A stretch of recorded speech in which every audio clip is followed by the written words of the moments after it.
Ika-77 Kabanata. Kagalakan sa panahon ng kahirapan. Tumawag ako ng malakas sa Diyos.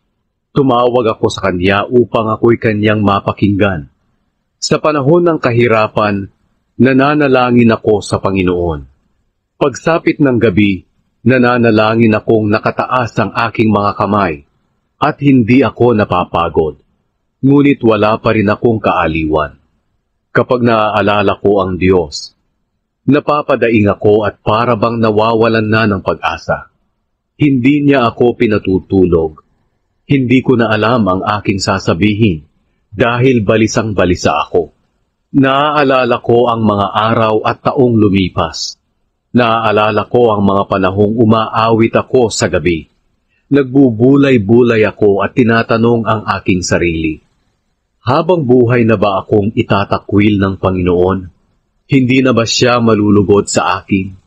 Nawala na ba talaga ang pag-ibig niya para sa akin? Ang kanyang pangako ba ay hindi na niya tutuparin? Nakalimutan na ba niyang maging maawain? Dahil ba sa kanyang galit kaya nawala na ang kanyang habag? At sinabi ko, ang pinakamasakit para sa akin ay ang malamang hindi na tumutulong ang kataas-taasang Diyos. Panginoon, aalalahanin ko ang inyong mga gawa. Gugunitain ko ang mga himalang ginawa niyo noon. Iisipin ko at pagbubulay-bulayan ang lahat ng inyong mga dakilang gawa. O Diyos, ibang-iba ang inyong mga pamamaraan. Wala nang ibang Diyos na kasindakila ninyo. Kayo ang Diyos na gumagawa ng mga himala. Ipinapakita niyo sa mga tao ang inyong kapangyarihan. Sa pamamagitan ng inyong kapangyarihan, iniligtas niyo ang inyong mga mamamayan na mula sa lahi ni Jacob at Jose. Ang mga tubig, O Diyos, ay naging parang mga taong natakot at nanginig nang makita kayo.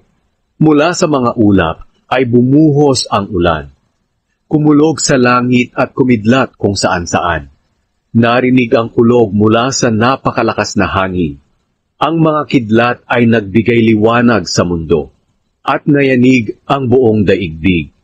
Tinawid niyo ang karagatang may malalaking alon, ngunit kahit mga bakas ng paa niyo ay hindi nakita. Sa pamamagitan ni na Moises at Aaron, pinatnubayan niyo ang inyong mga mamamayan na parang mga tupa.